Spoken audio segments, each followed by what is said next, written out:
Welcome back, all my fight fans. Today, I'm going to be giving you guys my predictions for UFC 309, November 16th in Madison Square Garden, New York. I'm incredibly excited to give you guys my predictions for these fights. Jon Jones, some of you may or may not know, is my favorite fighter of all time. I've been watching him since I was 9 or 10 years old, so the majority of my life, he's been my favorite fighter. I'm incredibly excited to break those fights down for you guys. As always, I'm going to be spending a little bit less time on the early prelims, so I'll go through those rather quickly, and then I'll spend more time on the main card and especially the main event. I'll break that down in more detail. So if you guys want to skip around, there will be timestamps down in the description. With that all out of the way, let's break down the first fight. So, kicking us off with the first fight of the night, we have Veronica versus Eduarda Moura. This is a classic Venezuela versus Brazil rivalry.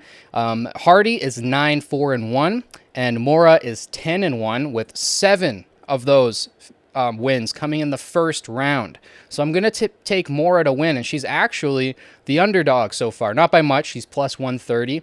But I would take Moura in this fight. I think she's going to get it done. She is, I think, 2, maybe 4 years older than Hardy. It looks like 2 years older than Hardy. She's 28 and Moura's 30. But I'm going to side with Moura because she seems to have a little bit more finishing ability.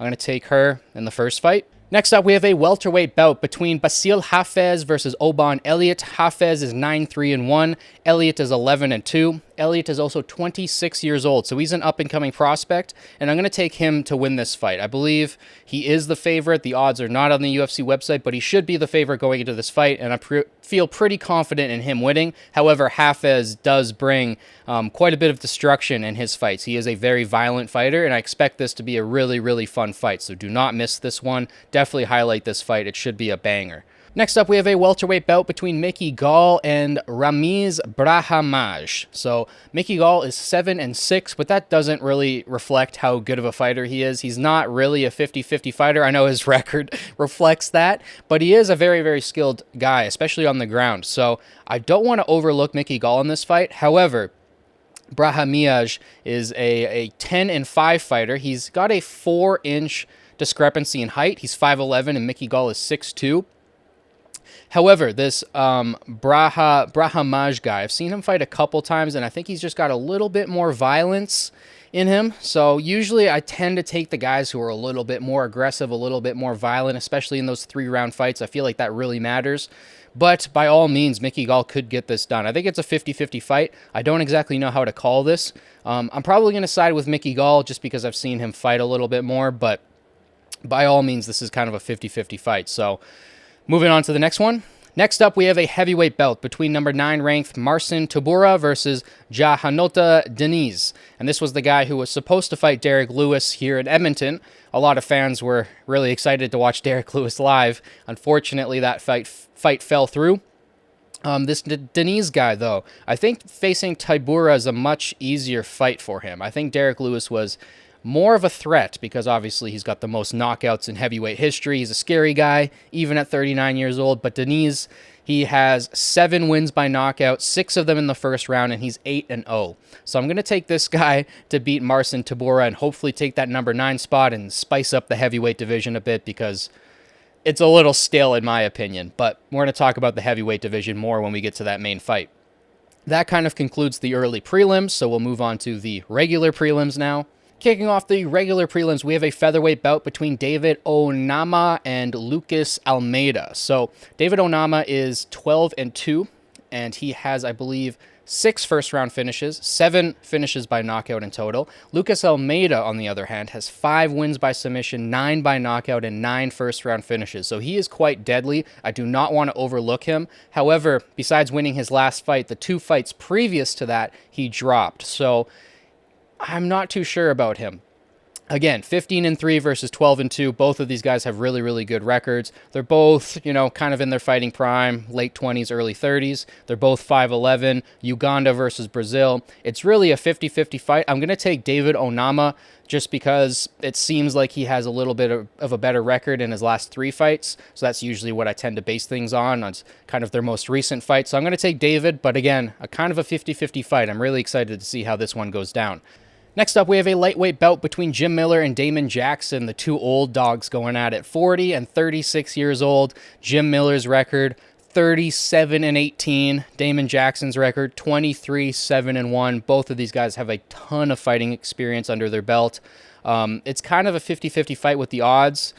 Damon Jackson's a slight favorite, and I probably would agree with that. Once you kind of hit 38, 39, 40, you do start to decline pretty rapidly physically. That being said, Jim Miller's an absolute beast. I'm going to be cheering for him to win this fight regardless. But if I had to place my money somewhere, I would probably go with Damon Jackson just because he's a little bit fresher. But again, kind of a 50-50 fight. Extremely excited to watch that one go down. Next up, we have a middleweight bout between Chris Weidman and Eryk Anders. This is a great fight. I actually really like this matchup. Eryk Anders is a guy who kind of never really panned out, kind of had some skills to maybe do something in this division, but never really fully panned out. And Chris Weidman, obviously, a legend of the sport, but kind of on the decline now. He had that fight where he broke his leg, and then he also had that fight where he was just poking dudes in the eye the whole time. 16-7, Chris Weidman's record, and 16-8 is Eryk Anders' record, so kind of a perfect matchup there. They're similar in height and reach and all of that. Anders obviously has fought at 205 as well, so it's going to be an interesting fight, man. I'm probably going to side with Chris Weidman. I think he's just got that, championship medal in him. He finds ways to win fights, and I'm probably going to side with him here, but I'm going to be cheering for Eryk Anders. After that last Chris Weidman fight where he was poking the dude in the eye the whole fight, that really soured me, and I never really was a Chris Weidman fan to begin with, so now I really don't like him, and I kind of want him to lose this fight. So I'm going to be cheering for Eryk, but again, kind of a 50-50 fight. You can put your money each way. Probably would side with Chris if I was being smart, but I'm going to be cheering for Eryk. So moving on. Next up, we have a bantamweight bout between the number 13th ranked Jonathan Martinez and versus Marcus Mcghee. Marcus Mcghee always has a very interesting look to him. He's a interesting looking human being. But anyways, we have 19-5, the record for Martinez, versus 9-1 for Mcghee. So quite a discrepancy there in fight experience.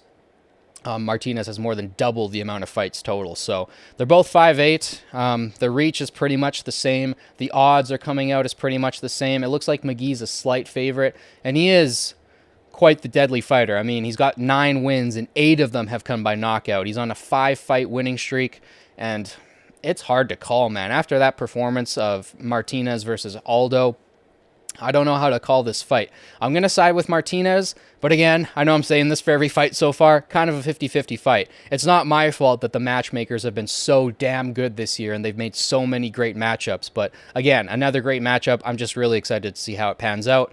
Let's move on to the main card. Kicking off the main card, we have a lightweight bout. Mauricio Ruffy versus James Llontop.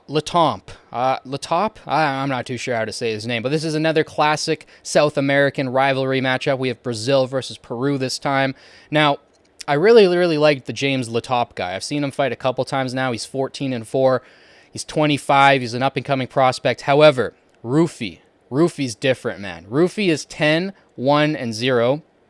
He has 10 wins by knockout. So every single fight that he's won, he's finished by knockout. 7 of them being in the first round, and he's on a 5-fight winning streak. So that guy's looking pretty unstoppable. He's also 27 years old, so kind of an up-and-coming prospect as well. And I'm really excited to see how this fight plays out. I think whoever wins this is going to be one of those guys that we're going to be looking at 155 to kind of break into the top 15. It's probably the hardest top 15 to break into in the entire UFC.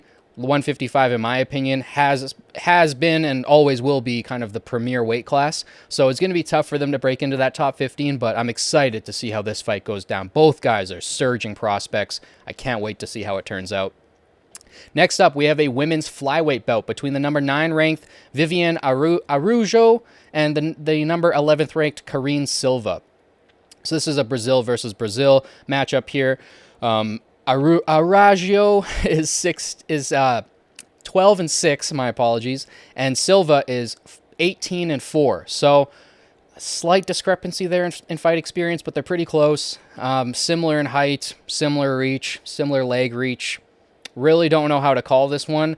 They're both kind of not in the upper echelon of the rankings. They're more towards the bottom of the flyweight rankings, and I do think that's kind of the best division right now. It's kind of always been 135, but right now I think the best women's division is probably 125. It seems pretty stacked right now, so I'm excited to see how this fight turns out and to see what whichever woman does win, I'm excited to see what she does next, because that weight class is pretty stacked, and there's a lot of names that beat each other. So like one girl will beat this girl, but then she'll beat that girl, but that girl's beating this girl. So it's a confusing weight class. I'm excited to see how it pans out. Next up, we have a middleweight bout between Bo Nickal versus Paul Craig, and I'm extremely excited for this one. This is a real test for Bo Nickal. If you guys know, I'm a huge Bo Nickal fan. I've been following his career since before he got in the UFC, let alone started to do MMA. I've been following his collegiate career, and obviously he's been one of those guys that have always been looking to get into the Olympics. He wasn't quite at the caliber of like a David Taylor, Kyle Dake, but he's like right there, right on that kind of echelon. He didn't make an Olympic team, but Bo Nickal is one of those guys that you have to highlight every single time he fights, because his wrestling ability, it might be the best in the entire UFC right now. And yes, I am comparing him to Chimaev, to Islam, to Arman, all of the other guys that are in the UFC that are amazing wrestlers. I think Bo tops them all. You look at his resume, sure, he doesn't have the Olympic pedigree, but you look at his collegiate career, you look at what he's done at Worlds, he's a fantastic wrestler. He's only 28 too, so he's kind of just getting into his fighting prime, and he's one of those guys where I could easily make a video on, could he become the next GOAT? Now, at 28 years old, it's a little bit tough to become the GOAT of the sport. You almost need to win a belt when you're like 27, 26, 25. You need to win it kind of rather soon, because you got to go on a big run to catch the John Jones GSP records that are out there. But Bo Nickal is one of those guys who I could see, potentially becoming one of the greatest middleweights of all time. Will he pass Silva? I don't know, but this is a big test for him. Obviously, he needs to face some high-level strikers, maybe like Shara Bullet after this, maybe Israel Adesanya. He needs to face those guys, but I think the first test for Bo Nickal is going to be facing a jiu-jitsu guy as good as Paul Craig. Paul Craig can submit anybody. You've seen some of the wins he has over guys like Magomed Ankalaev, his only loss, getting a submission in the last second of the fight, or over Jamal Hill, or there's lots of guys who kind of like their only losses to Paul Craig, and it's crazy how he pulls wins out. He's 17-8, so he does find ways to lose sometimes as well. There's some fights where you're like, oh, Paul Craig's going to win this fight, and then he gets knocked out, and you're like, oh, damn. Bo Nickal, obviously 6-0. They kind of stand similar height, 6'1", 6'3", a little bit of an advantage there for Paul Craig, but the reach and the leg reach are basically identical. Bo Nickal, obviously a minus 1,000 favorite. Now, if I had to predict this fight, I would say Bo Nickal first round submission. I think Bo Nickal's just too good at wrestling. We've seen him go up against Gordon Ryan, who's the best jiu-jitsu player on the planet, and not get submitted. He rode that out for like 15 minutes, and it was a very, very boring jiu-jitsu match. I actually don't recommend watching it. It was very, very boring because they were just very stubborn to not play the other person's game. But I think Bo Nickal can hang with the best of them when it comes to jiu-jitsu, and I think he's going to show that. He's obviously talked about going into gyms and choking out black belts on his first day of class when he's wearing a white belt. That's funny. It's probably true. I'm not like doubting his story or whatnot. I just think bragging about it's kind of weak, but Bo Nickal, I know he gets some hate for how he is outside of the cage and on the mic. He's a little arrogant sometimes, a little cocky, and I understand how that can rub some people the wrong way. But when you watch him fight, man, is he dominant. He is going to be a threat to absolutely everybody at 185, and I can't wait to see how his career plays out. Like I've said, I've been following him for a long time, so I'm a big fan of this guy, and I'm going to take him to win by first-round submission, or first-round knockout. Really, he could do whatever he wants. It looks like he's got some power in his hands, so I'm sure he's capable of knocking Paul Craig out as well. I'm just going to go with a first-round stoppage for this fight. So, moving on, we have the co-main event. Man, is this a good fight. The number 2 ranked Charles Oliveira versus number 7 ranked Michael Chandler. And, this fight we've already seen happen. So a lot of people, minus 260 right now for Charles Oliveira. A lot of people are picking Oliveira to win. He's 34-10, and Michael Chandler is 23-8. Oliveira famously has been stopped 8 times in his career. So he's one of those fighters where even though he kind of had a surge there, 2019 to kind of current, where he kind of came back and reinvented his career, for a long time he was kind of a 50-50 fighter who people were like, I don't know if this guy will ever become champ. It's a little too easy to finish him. There's some losses on his resume where you're like, you lost to that guy? Really? But, Charles Oliveira, he's one of the grittiest fighters in the sport. He finds ways to come back and win. He never gives up, and it's that never give up attitude that I think is what overcame Chandler in their first fight. You know, Chandler was putting it on him. Chandler was finding his moments for sure, but Charles Oliveira, he never quits, man. Even when he's getting knocked down, even when he's getting choked out, he's still fighting. Like, he's a really, really fun fighter to watch, and I understand why a lot of people are picking him to win. I'm actually going to pick Michael Chandler to win this fight. I'm going to pick it by decision because I believe this is a 3-round fight. If it's not, and it's a 5-round fight, somebody please let me know in the comments because that will kind of change my opinion on this. But if it's a 3-round fight, I think Chandler's going to be savvy to what Oliveira can present now that he's been in there with him a little bit. I think he's sharpening up his wrestling quite a bit. I've been seeing in some recent videos and stuff, Chandler's been doing a lot of wrestling. So I think he's going to look to keep it on the feet and just touch Oliveira up. I don't think Chandler is necessarily a better striker on the feet than Oliveira, but I do know that he packs a lot more power, and Oliveira is susceptible to being knocked out. So I think Chandler's going to want to keep it on the feet and try to knock out Oliveira, and I think he's going to find his moments in this fight. I think he's going to come back and show us really what Michael Chandler was surging to be when he just came into the UFC and he was winning a couple fights, and it looked like, oh, maybe he's going to fight Khabib for the belt. It didn't end up happening. I would have really liked to see that fight. I think Michael Chandler, even Eddie Alvarez is another guy who I look back on. Those guys probably would have been Khabib's toughest challenges, in my opinion. So I really want to see Chandler versus Islam, even though Chandler's getting a little bit long in the tooth. I think he's like 36 now. So I still want to see that fight, though, because Chandler's one of those wrestlers where I'm not going to say he could stop the Dagestani wrestling. I don't think anybody really can. But I think if there's one guy to do it, it might be Chandler. So I'm incredibly excited to see how that fight goes down. I just hope that it's fight of the night. I hope it's as exciting, if not more exciting, than the first fight. I know a lot of people are going to be picking Charles Oliveira. That's totally valid. If I was being objective and telling you to place your money somewhere, I would probably side with Oliveira because we already have seen the outcome of this fight before. But there's just something in me that sees how Michael Chandler's progressed, and I know his mentality a bit. I've actually talked to him on Instagram, direct messaging him, so I know him a little bit. I know his mentality. I think he's going to come back even better. I think he does pretty decent in rematches, so I'm picking Chandler, but like I said, kind of a coin flip. If you're being smart, probably put your money on Oliveira. Now we get into the main event. So, Jon Jones versus Stipe Miocic for the heavyweight title. Man, I know this is a controversial fight, and I'm going to break all that stuff down, but I just got to say, Jon Jones is my favorite fighter of all time. As I mentioned at the start of this video, I've been watching him since I was 9 years old. I've been really following him since I was about 11 years old. When he first won the title, I really got attached to him, and he's been my favorite fighter my whole life. I've watched just about every single fight of his live. The ones that I haven't, I've obviously gone back and rewatched, and I've watched all of his fights many, many times. He's somebody who's very controversial in the MMA world for, you know, the hitting the pregnant lady with the car and some of the doping stuff. I'm not going to talk about all the doping stuff today because there's more nuance to that than just failing a drug test means cheating. That doesn't equate. It's not always you fail a drug test, you immediately are a cheater. But I'm not going to break all that down today. That's for a separate video. But I love Jon Jones, even with all the controversy. I'm somebody who's sinned in my own life. I've done evil. I've hurt people. So when I look at somebody like Jon Jones, who's, you know, vulnerable in a way, I can relate to him. I can relate to his, you know, misdeeds and the things that he's done to screw up in life and the way he comes back even stronger. I relate to that a lot. And to me, he's one of my favorite athletes, favorite people of all time. I look up to him.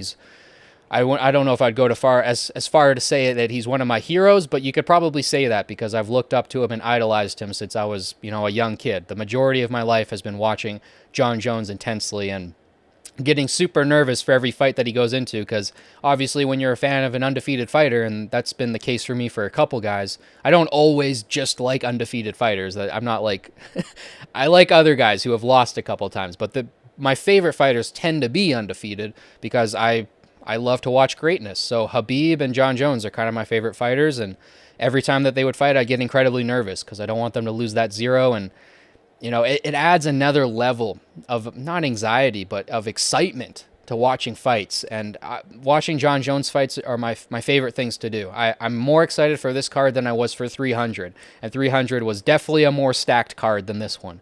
But there's something about the aura of a Jon Jones fight that's just different to me, and I'm a huge fan of him. So I know some people will probably, make some remarks in the comments that I'm stupid for liking Jon Jones because he's a horrible human being, but I'm also a bad human being, and I think most of us are. We all sin. We all do bad things in our life, and I'm not excusing what he did, but I also don't judge him. I don't hold it against him. I know that he's grown since then. He's a different person now, and I love him for those reasons. I think he's relatable. So I'm going into this fight with a little bit of bias. I wanted to clear the air with that here. But with the Stipe thing, a lot of people are overlooking Stipe. Jon Jones is a minus 700 favorite right now, and fair enough, man. You look at his career, he was a champion at 23 years old. He defended the belt actively for most of his career. Obviously, there were some hiccups here and there, but, he's had years where he's defended against, like, 3 top-level guys, 3 Hall of Fame level champions in a year, and he's had an amazing career. And so has Stipe. Stipe's had an amazing career at heavyweight. He's obviously the heavyweight GOAT. I don't think you can argue Cain Velasquez or DC. I don't think you can argue anybody over Stipe when you look at his career and what he's done. He's had a phenomenal run at heavyweight. And a lot of, Dana White said that, in the last 4 or 5 years, the UFC fan base has grown probably 50 to 60%. So if not more than that, I think it's probably doubled since then. It's hard to tell. It's hard to tell with numbers because you're going off of social media metrics, but the UFC's grown a lot since then, and a lot of these new fans haven't seen Stipe fight live. They've never seen him fight live, and there's probably a lot of new fans too who haven't even seen Jones fight live because it's been 2 years for Jones and it's been 4 years for Stipe. I have a cat that I love and adore, and it feels like she's been in my life forever, and she's 3.5 years old. The last time Stipe fought, she wasn't even born yet. It's just kind of mind-blowing to me to put it all in perspective, but Stipe, man, a lot of young fans don't know who he is and what he's like and who he reminds a lot of us older fans of. He's a lot like Randy Couture. And a lot of people forget that Randy Couture got knocked out by Chuck Liddell when he was, I think, 44, 45 years old. Came back at 45. Stipe's 42. Randy came back at 45, won the heavyweight belt, and defended it. So when people are talking about age, like Stipe's washed up, we don't want to see this fight, we want to see Tom Aspinall, you got to realize Tom Aspinall is super young to be a heavyweight champion, and good on him. Like, all the props to Tom. He's going to have an amazing career. I think he'll go on to be the heavyweight GOAT. I truly do. But he's like 30, 31. Usually when people become heavyweight champion, it's like 33, 34, 35. Usually like late 30s they become champion. Look at DC. Becoming champion, I think at like 37 or something at heavyweight. So people have later careers the higher you go in weight classes. And I don't want people to overlook the fact that Randy Couture won this belt at 45 and defended it. So you don't want to overlook Stipe. He's made of the same cloth as Randy Couture. They're the same type of fighter. They both have a grit and a level of tenacity to them that you don't usually find at heavyweight. It's a special kind of fighter that can go on runs like Randy Couture and Stipe did. And I think Stipe has every way to win this fight. If he gets in close with the dirty boxing and his heavy punches, he's the same size as Jon Jones, and he might be even more filled out. I mean, I think they're going to weigh in at a similar weight, but they're both 6'4", and Stipe, man, can he hit hard. You look at those body shots that he lit DC up with. I mean, that's how he beat DC. He bullied his body. And DC's got more padding down there than Jon Jones. So, I think Stipe, man, if he gets in close with the boxing, it's going to be a long night for Jon Jones. He could make this a grueling fight. He could even knock out Jon Jones. He's got a ton of power in his hands. He's knocked out, I don't know how many people at heavyweight. He's got a ton of knockouts in the UFC. 15 wins by knockout.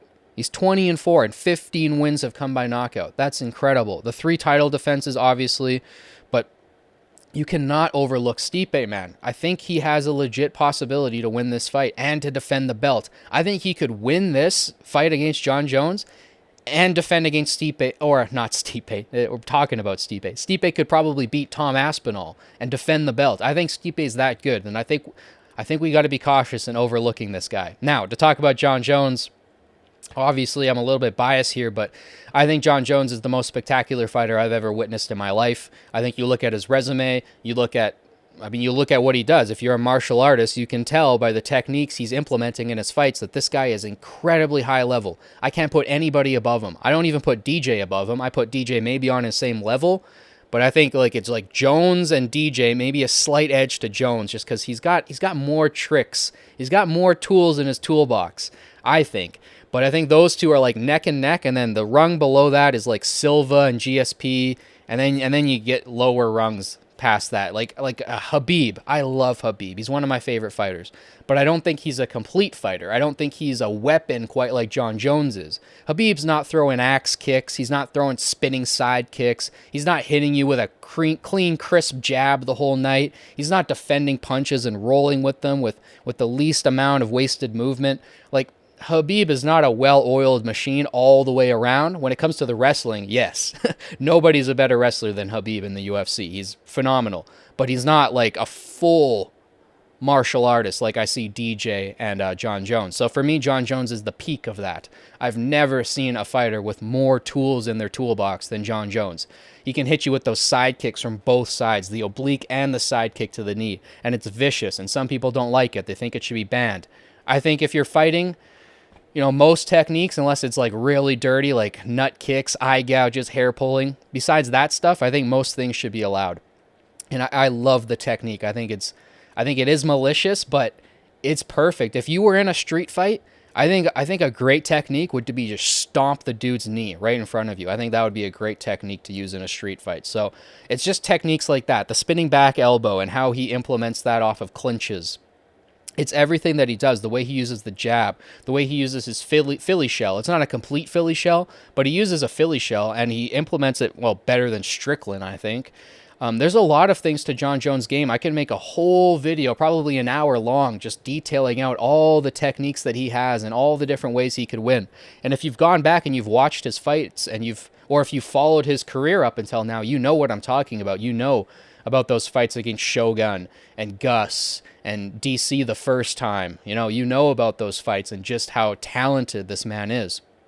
And he's also probably the best tactician in the history of the sport. Now, I've gone kind of deep into like the greatest fighters of all time, into GSP, into Demetrius Johnson, Anderson Silva, Jon Jones, and I've really like investigated their minds and tried to break down their psychology and how do they think about fights? How do they engage with this? How do they get their mental state right? Because if you've ever fought before, fighting's mostly mental. It's the guy who believes in himself the most, the guy who has the confidence to implement his techniques even though you're hitting him back.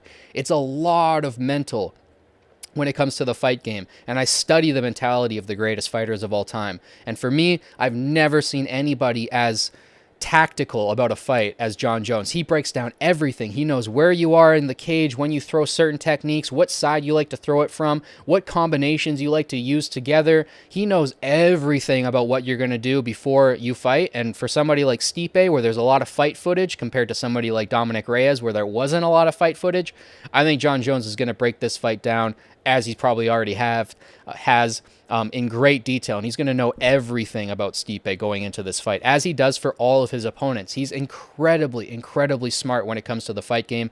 I would say that he has the highest fight IQ of all time. And you could obviously argue DJ.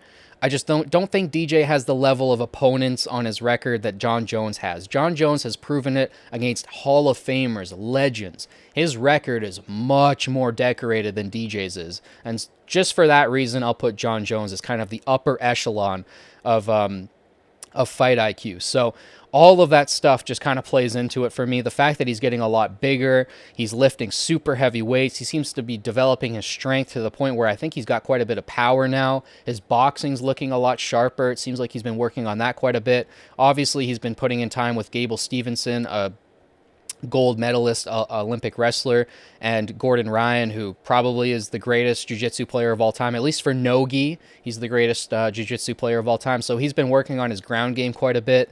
I know that he doesn't want to get into any firefights like he did with Santos and Reyes at heavyweight. So at heavyweight, he's going to be looking to take guys down and to choke them out rather quickly and take minimal damage, especially being 37 years old, having a family, looking at retirement soon.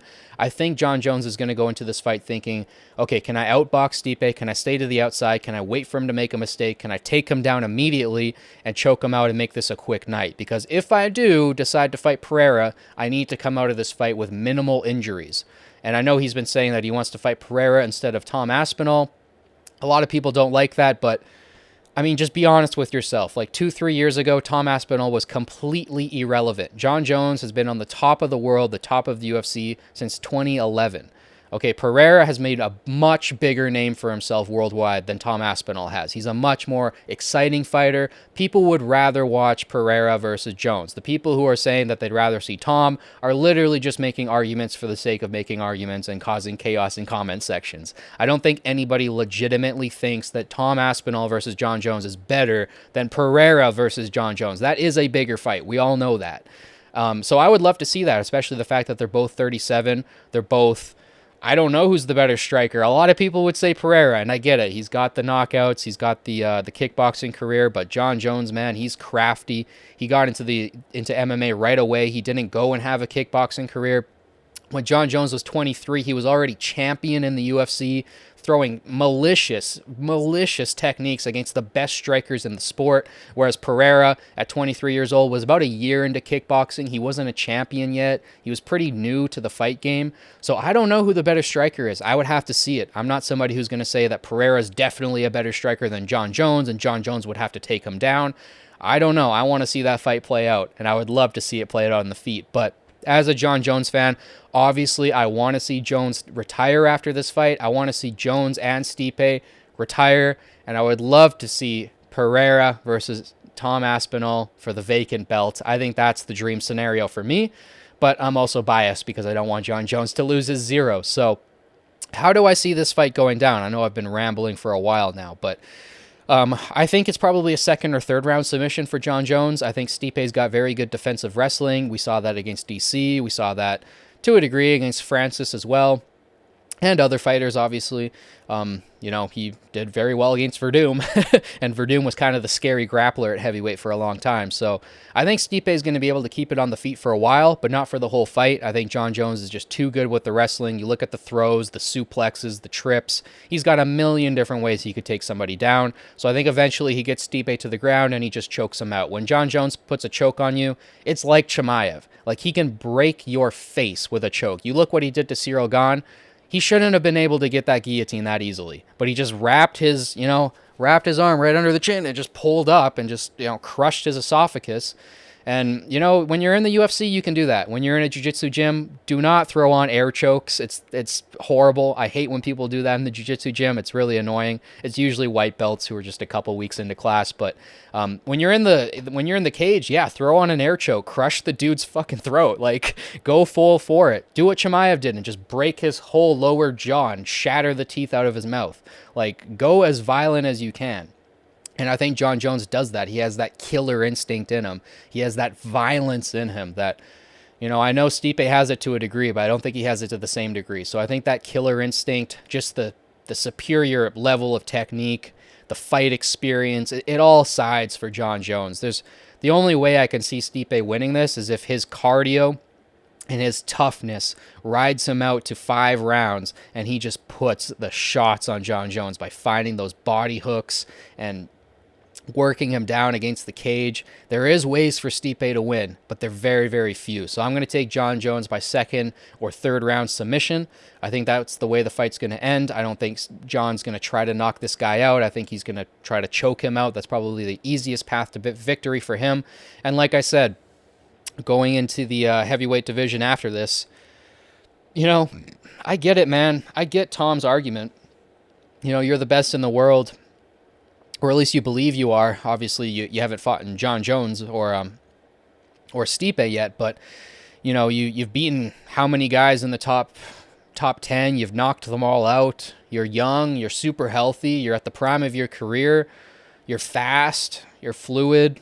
I mean, everything everything's on Tom's side for that fight besides the fight experience and the technique. I know John's better than Tom in every aspect when it comes to technique. I mean, he's got better punches, better kicks, better takedowns, better chokes, better jiu-jitsu. Every aspect, Jon Jones has better technique.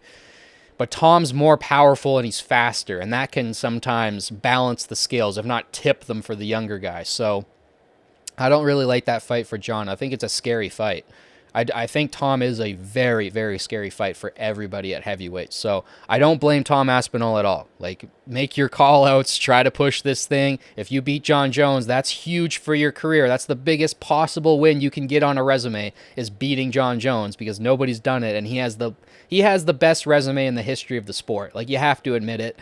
There's nobody else with the resume that Jon Jones has, with having, 0 losses. I know there's the Matt Hamill, but that'll get overturned eventually, I think. So yeah, I don't want to repeat myself too much. I know I could talk about this fight forever because Jon Jones is my favorite fighter. I've been a big fan of Stipe too. I could ramble on all day long. I'm just really excited to watch it go down. Obviously, I'll put a breakdown video out after the fights go down, and we'll talk about what happened. I'm super nervous. Obviously, this is a week from now, but this next week is just going to be anxiety for me the whole week. Every time Jon Jones fights, I get super nervous because you never want him to lose that 0, if you're a fan of him. If you don't like Jon Jones, you're probably hoping for Stipe to win, or you're hoping for Jon to win, and then somehow the UFC makes him fight Tom Aspinall. And yeah, I'm with you guys. That's a scary fight for Jon, but I think he beats Stipe, I think he retires, and I think we get Pereira versus Tom for the vacant belt, and I think fans should be happy with that. Jon Jones has given us a lot, and I know a lot of you fight fans, probably a lot of people watching this video are newer fight fans. Maybe you became a fan in the last 4 or 5 years. Maybe you're not as familiar with Jon Jones's career, but man, watching that run live from 23, 24, 25 years old and what he grew into, yes, it sucked watching him hit the pregnant lady, fail the drug test, get banned for a year. All of that sucked, and it was probably similar to people watching Mike Tyson in his prime and all the trouble that he got into, right? So if you're looking up to fighters as your role models, you got a bigger problem. You should not be looking up to cage fighters as your moral hero or your moral idol. If anything, you should be looking to writers or saints or people of moral worth. These are cage fighters. These are not people who you look up to emulate or live your life like. So make sure you keep that in your mind at the end of the day. These are fighters. They're the most violent people on the planet. Yes, they're going to mess up. They're going to do bad things to people from time to time. But I think that makes Jon Jones relatable. And that's why I've loved watching him his whole career. I love watching him bounce back, come back, put on fantastic performances. My favorite walkout all time is when he came out to that Coming Home song. Is amazing. So I have so many special memories with this guy, and it's going to be sad to see it come to a close. It's going to be closing a huge chapter in my life because, like I said, I've been a fan of this guy since I was 9. I'm 24 now. That's the majority of my life. So yeah, I hope we can all just appreciate the greatness that's going to be displayed on November 16th. Stipe is the greatest heavyweight champion of all time, and Jones is the greatest fighter in the history of MMA. And I can't wait to see how it goes down. So let me know your guys' thoughts down in the comments. I know you guys probably have a ton of opinions on this fight. It's one of the most polarizing fights I've ever seen going into it. I've never seen a fight where fans have been more polarized on it, but so many people say, this should be Tom Aspinall. What is Stipe doing here? Jon's going to lose. Stipe's going to lose. It's a polarizing fight. So let me know your guys' thoughts down in the comments. Let me know your guys' predictions for all the fights if you want to. Don't forget to like, subscribe, share with your friends. It helps boost this channel and the algorithm. Thank you guys so much for watching. As always, it means the world to me. It truly does. I'll catch you guys in the next one. Peace.